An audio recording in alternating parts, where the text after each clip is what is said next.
Okay. Hey, Mom, how are you today? Anyway, I'm talking to Leah the other day, and we decided that it was time that maybe I made up another video for you. So I'm here in the church making another video for you. And so, hi, Melissa, and all your, it's what? Oh, Vanessa. Sorry, Vanessa. Anyway, Melissa and Vanessa get all mixed up for me. Anyway, I just wanted to say hi to you guys too. And so anyway, here we are. There's a picture on my screen right now, and Mom knows where this is. This is the Hotel Dieu Hospital. And both Mom and I believe, were born in the Hotel Dieu Hospital. It's now converted to apartment buildings. But I thought, Mom, you'd like to have a little history of Bathurst with me, because I remember this being one of the pivotal points for me growing up in Bathurst and knowing that the hospital was just up the street. And then eventually it did come in very handy for me when I chopped into my finger here, and I don't know if you can see that, but I pretty near cut that finger right through to the bone, right through the bone actually, and Nana rushed me up to the Hotel Dieu Hospital and they sewed me all up, which was really kind of neat. We used to also watch the ambulances streaming in there from the accidents and the people out in the country, being trucked in the ambulance. That was always a fun time. Not that it was fun that somebody was hurt, but it was fun to watch the drivers actually squeal the tires going around the corner. Anyway, I'm going to move on to my next picture now, and that'll just take me a minute.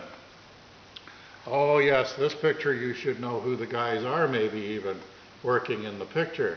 So this is down at the paper mill where Lumpy and Dad both worked, and Uncle Dud and Byron and all of our family basically worked in the mill at some point.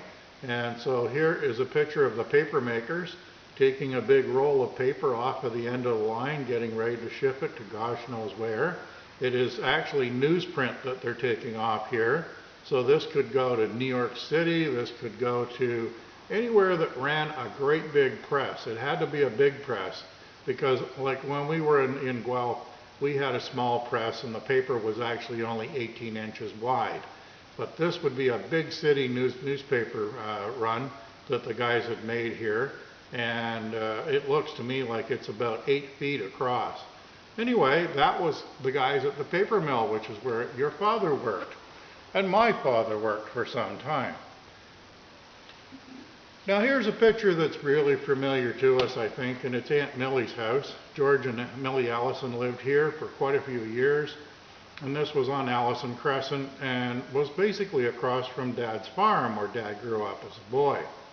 So I always loved this house. This was one of the prettiest little homes I ever saw in Bathurst, and it was in the country more or less. And Bert ended up living across the street from it, which was a surprise to me at one point. And Aunt Millie owned that house into the 90s, I believe, when she actually passed away eventually, and it actually fell into Dr. Orser's hands, which was kind of an unfortunate thing that we didn't know.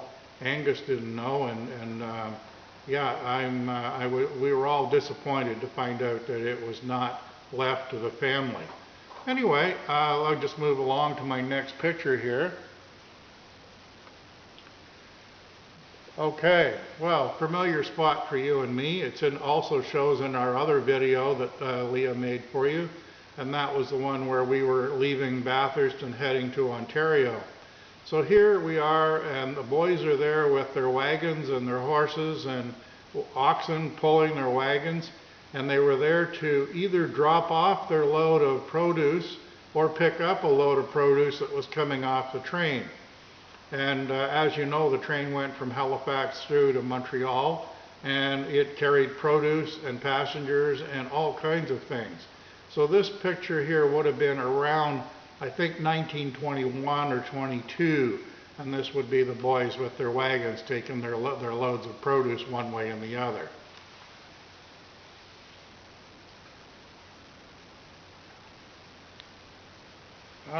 St. Patrick Street. Mom, you would know this house very well, I think, on St. Patrick Street. Anyway, this house was, I believe, used as a rooming house for a while, but eventually it hit the wrecking ball, which was kind of a sad time. Anyway, I wanted you to be able to see the house in its heyday with the people outside, and it belonged to the White family. So Whites always had big money in Bathurst. I know they had a fabulous boat that they used to take out onto the harbor, and I used to like and actually go down and sit on the wharf and look at that boat yearningly when I was a young boy, thinking how nice it would be to have one of those boats to be able to go out on the water with. So there you go with the White House. Oh yes, this one always makes me giggle, and this is a picture that was taken just near Bathurst. And what it is it's an Englishman who's come over from England in the summer for his holidays, and he wants to go out in the yard and paint flowers. Canadian flowers, I guess, were larger than those in Britain, and so therefore finding these large flowers for these artists was absolutely just an amazing thing. And they would actually sit right in, like this guy is doing, sitting right in the middle of the flowers and actually painting them. Bompy used to laugh his ass off about this, and you'll remember that, Mom. Sorry about the bad language, but you know, it was kind of funny how Bompy used to laugh about them painting. He said all they ever wanted to do was come over and sit in the garden and draw. And there's the guy sitting in the garden, and he's doing his painting. So let's see what's next. Oh, well. There is young Angus Branch in the cab of this truck, and it's W.J. Kent and Company truck. It is actually a 1937 International Harvester truck. I don't believe it still exists, but that's actually Angus in the driver's seat, if you can imagine that. And so that's probably taken, I would think, around 1938 or 39, when Angus was just a boy. So let's move on. Oh yes, this is wartime now, 1940. And this is the wrecking yard in Bathurst. And everybody that had money had cars. Most of them were big cars, Cadillacs, they were Duesenbergs, there were all big money cars in Bathurst. And all these big money cars were all taken to the scrapyard for the war effort. And so here we can see actually in the foreground, the guys are looking at a 1919 Cadillac with an all aluminum body. And you can see other cars that are covered up. And that was mainly so that people of the town didn't see how nice the car was that was actually going to be pressed for metal. Anyway, that picture kind of makes me sad too, because we lost a lot of big cars to the war effort.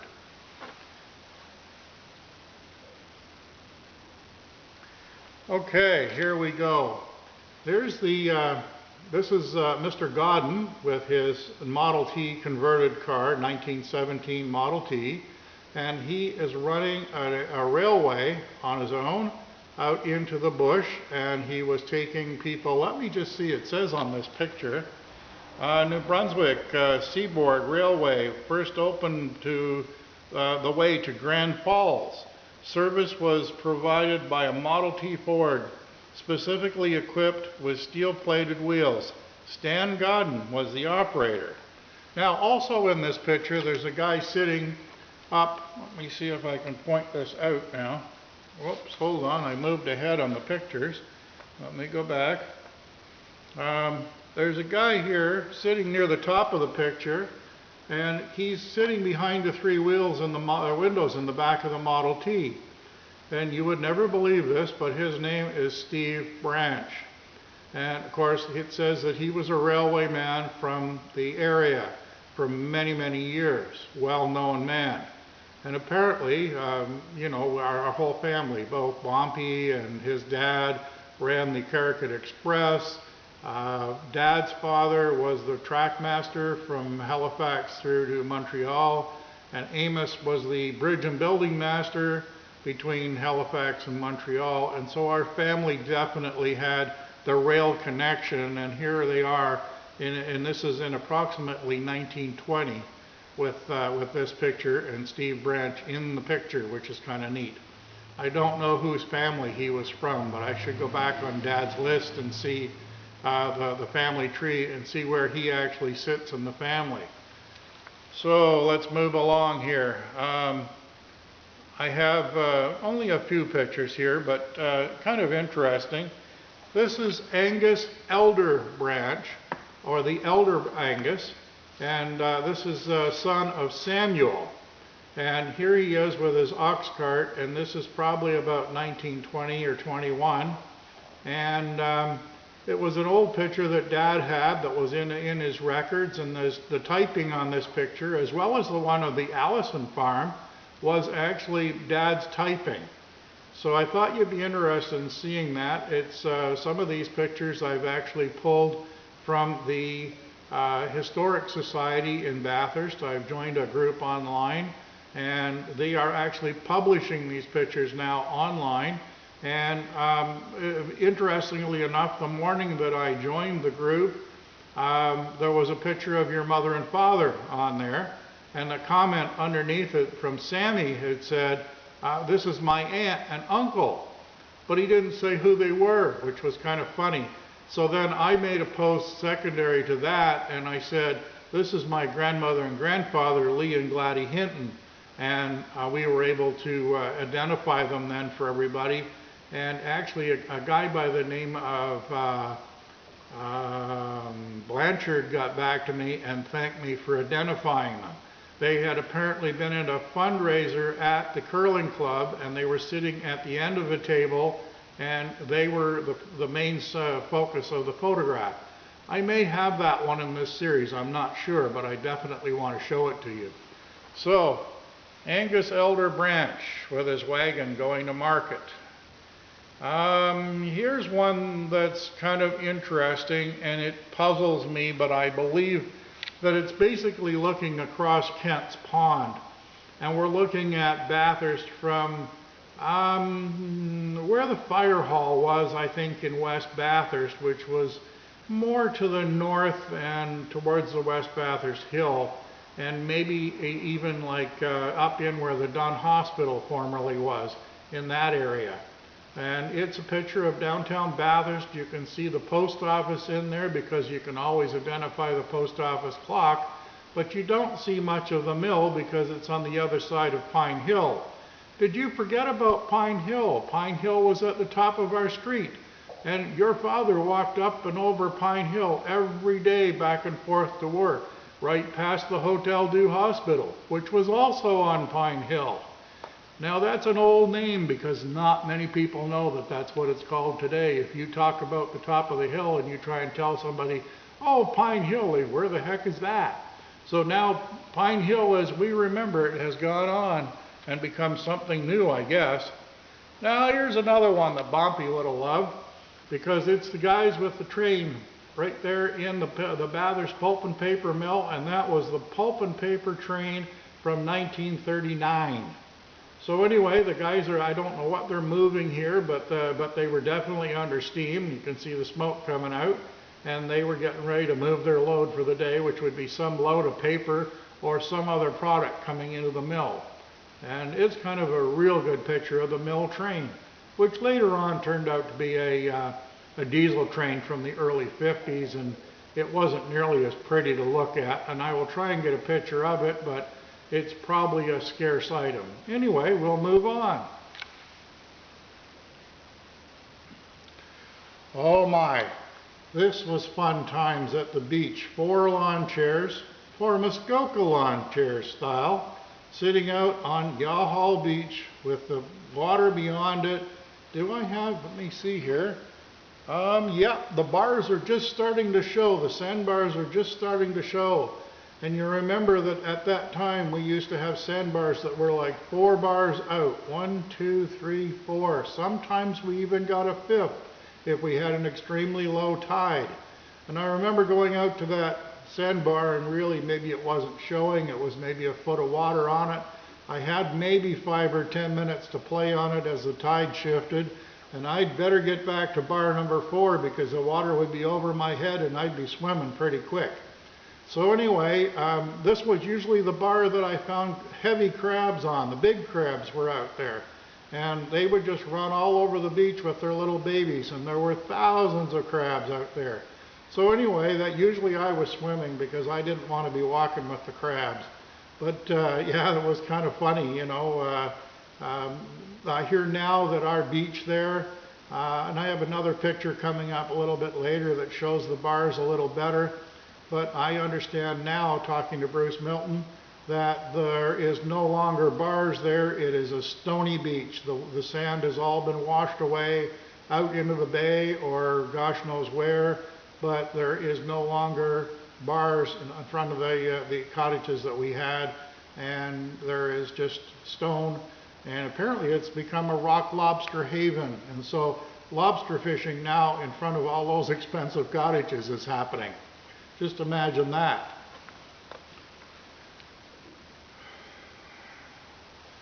Here's a picture from on top of the village hill looking at town, and you can see the village bridge with its loop steel girder beams holding up the bridge. Do you remember the story from Angus? Angus told this one about a guy, and I don't know exactly what his name was now, but he got the job of moving all the equipment from up just below Dad's farm on the water, and they had like a generating station there, and they were moving it over to the actual mill to remanufacture the hydro at the mill. They found a water source that would run it. And they hired this guy, and he said, well, he would have to plank the village bridge, and it would cost a lot of money. And so he wanted to know if he could use all company equipment that they had, and also, you know, to prepare for planking the bridge. So then he spent about a week in the mill over in West Bathurst there, just off of St. Peter Avenue. And he loosened up all the equipment, moved it all out to the wharf, and nobody could figure out why he was moving it out to the wharf. Well then, as you remember, Miriam's ran the Cascapedia, and so this guy went over and he said to the elder Miriam, he said, I want you to bring me a big barge, an empty barge, he says, and I want you to bring it to that dock. And he says, we will have a crane.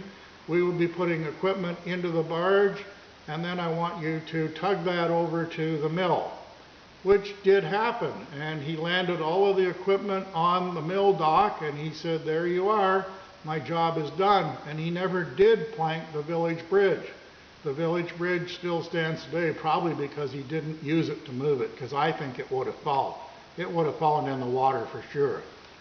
Anyway, oh, Mom, this was places we used to go when I was a child. This is just down the river from Conley's Falls. Do you remember Conley's Falls? What a fun place that was to play in the water and jump from rock to rock. The one thing you didn't want to do was jump from rock to rock and land under the water, because there was a bit of slime on the rocks and you'd slip. You'd go ass over a tea kettle and into the water and you'd be all wet. But I used to love playing here at Conley's Falls, and Anna used to take me up here a lot in Bompy. And yeah, it was a fun place to go and have a picnic and sit amongst the rocks and watch the water flow over the rocks. Good old Conley's Falls. Oh yeah, this one here. This is a good one. This is the Bathurst Electric and Water Company bill. And it's quite interesting. It's 1916, and it's the bill for Kent Store. And it's a monthly bill, and it shows how much hydro and water they used, and it shows how much the bill was, which I think was $2.17 for the month of hydro. And this would have been in 1916, okay, 1916 on the bill.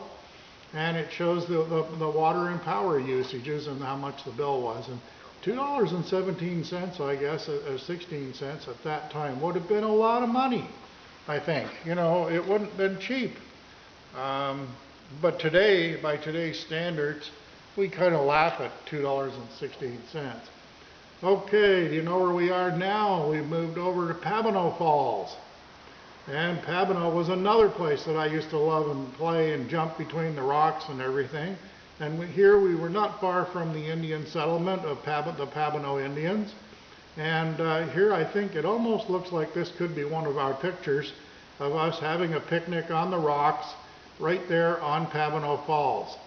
And maybe when you look at this, Mom, and you see me next time, you can tell me, is that us or is that somebody else doing it? Because I'll tell you what, it sure looks like us having a picnic.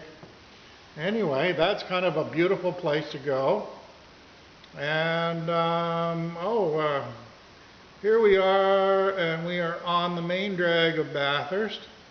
And it's not a very big picture, but the interesting thing here is that Nana and Bompy's car is pictured here in front of the Zeller's store, right across from Stedman's 5 and 10, and across from the Kent Theater. And their 1962 Consul 315, which I learned to drive on, and it was kind of a fun car for me. Brings back old memories. And I found this picture on the internet, believe it or not. So Nana and Bompy's car is on the internet. So moving along, let's see what my next picture is. Oh, well, now we're talking about the reading on this here says Lionel Landry. Yes, sir, used to go driving go-karts in the field on the right. Run by Doucet's, and you used to go there with me, and I would run those go-karts. And this is the Branch Farm, old stomping ground, and great pictures. Okay, and this is out the Little River Road, just south of Bathurst, out South Bathurst, and we had a farm out there in the family, and this was the Branch Farm in that South Bathurst area.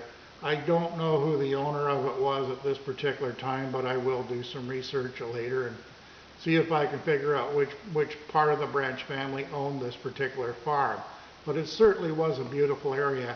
And this picture you see, we have a rutted mud road, and I would think this was probably taken in around 1935. So I'm not 100% sure on that, but long before roads were paved in that South Bathurst area anyway. This wouldn't have been too far from the Good Brothers garage, who Bompy used to like to take the Dodge to. Next picture up. Oh my gosh, this is a good one. Okay, do you recognize any of these people? The lady in the middle is Miss Canada. And Bosca and Baralia Pepsi and Coca-Cola Works was involved with her promotion across Canada. And so you'll see that on one side of her is Mario Bosca. Do you remember him? The notorious one from Bathurst, and that's all I'm going to say about it. Very notorious character. So Mario Bosca, Miss Canada, and do you know who the other person is? It's Harper Kent. So anyway, Harper was actually having these pictures taken in his store of Miss Canada. And if you look very carefully up on the shelves, you can see 3 of the pipes that used to run up to the central money box up in the top of the building. And you can see where the vacuum pipes are still there. This is quite a while ago now, so the vacuum pipes, I shouldn't say were still there. They were probably freshly installed about that time. But yeah, this is with the vacuum pipes still in the back, and this was a well-known store. If you walked in and you heard those pipes running and the vacuum sucking, you knew that somebody was buying something and that their money was going up to the central processing, and their bill and their change would come back down in the little tube that they would send, or the little boxy tube that they would send through it. Kind of a neat system. So yeah, Harper Kent and Mario Bosca and Miss Canada, 1960. How about that?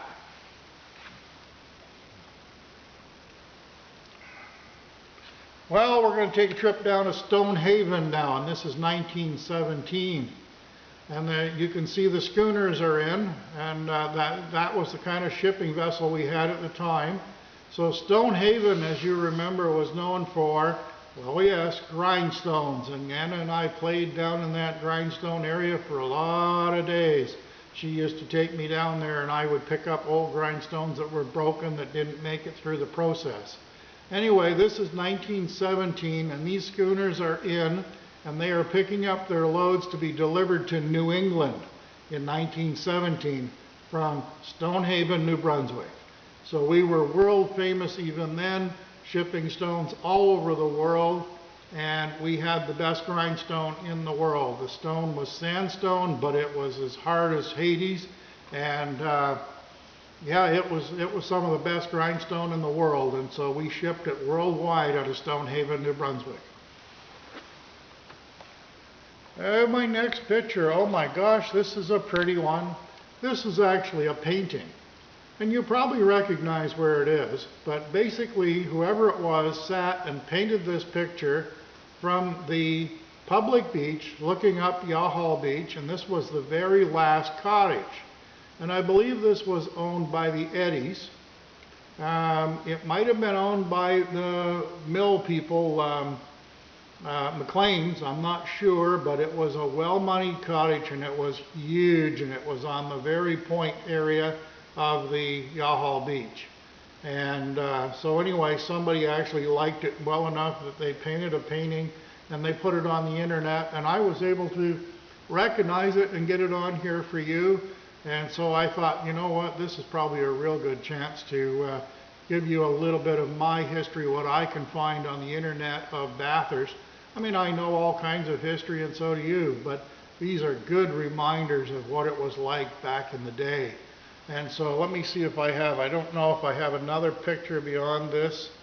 Oh yeah, I do. Here's a picture of the Bathurst train station, looking a little bit more like the day that we left for Ontario, but probably well beyond into the area of about 1970 or 71. So this is, you know, Bathurst train station, and kind of a great picture from the back of it looking up towards the tracks. And a fun area. I mean, everybody in Bathurst used to go and sit and watch the train come in, and then the 20 minutes that it took or so to load the ice and the water onto the train, and then the train would pull out for Campbellton, and everybody, once the train pulled out, would leave and go home, or they'd go someplace for ice cream like the Tasty Freeze. So anyway, let's move on. I don't know how many more pictures I've got. This is kind of surprising. I've got to the end of the pictures that are in my file here. So now I'm going to shut down my computer for a few minutes here. And like I said, I'm sitting out in my chair that I normally sit in out here in the church. And I have my glass cabinets here. I don't know if you can see them. And they have some of my favorite car parts in them displayed. And I used to, when I had the store open last year and the year before, people would come in and they wanted to buy things out of my glass cabinet, and I said, well, actually they're collected, but you can have a look and see what they are. So of course there is all kinds of other things in the store for sale. This year, because of COVID, we are not allowed to open, and so we are in a closed situation. But this is going to be great for my income tax this year, because I don't have to sell a thing and I'm going to have a write-off, which is really nice. So you can see I have a fairly comfortable chair here, and I can sit here for hours, and I have my computer on the desk, and I you know, could paint right here. I did several paintings last year, and in another video I will probably pull out my paintings from last year and show you what I painted, because I know you haven't seen it, and I know that you know that Dad painted and drew, and I guess I still have a little bit of that same gift. So in my next video, I think I'm going to make up a video of my paintings, and I had some of them for sale here in the store, but no, nobody seemed to be too interested in them. They weren't, you know, maybe the kind of thing that they wanted to hang in their cottage, or maybe they didn't want to take them back to Toronto with them because they weren't just the kind of thing that Toronto wanted either. But you know what? It was something that when I painted them, they were, each one of them had a little bit of a quirk to them, and they were not just the ordinary paintings. So we'll get into that with my next video. And I just wanted to say that I hope you guys are having a wonderful day there, that you know, lunch is on soon, or you've already had lunch, and you know, that you've sat now through my second video. Wow. Video number 2 from Mom. Hi, Betty Ann. You know, just got to, you know, get this going for you, because I know that, you know, I just cannot come and visit you like I used to, and I'd love to be able to come in. But, you know, through this great media, we can actually do this, and it looks like I'm right there in the room with you talking, which is good. And, Mom, you still look great. I'm telling you, even from here, you look absolutely fabulous. So, you know, thank you to your caregivers there for making you look good every day and feel good. And, you know, I just look forward to the day when I can come in and give you a big hug myself, because that day is coming. I think that's coming probably later this summer, provided we don't have any big spikes in cases again. And Ontario seems to have been pretty good. We aren't getting the number of case spikes that other areas are. So I think that there could be a loosening of the restrictions that we have on visiting people in homes, and also for visiting even our neighbors, because you know, they're now allowing groups of 10 to congregate, which is kind of neat, and they're seeing how that works. But we won't know what the real results are for 2 to 4 weeks after we've allowed that. And that just started on last Friday, which was 14, 13, the 12th of June. So I'm actually doing this on Sunday evening in the church, and it's, I don't know, probably about 7, it's dark outside, so it's 8 o'clock or 9 o'clock on Sunday night, and Sunday the 14th of June. And so I just thought I'd let you know when I actually have been filming this. So yeah, I went out and I bought a tripod to mount the camera on, so that we don't have to hold it by hand like I did in the last video. That was actually held by my hand. My arm got pretty tired holding that out there, let me tell you. So anyway, I'm hoping that this time looking at my face is a little bit more directly on, and you're not kind of looking up at me, you know, like I have the camera, because the camera was actually, my arm was falling.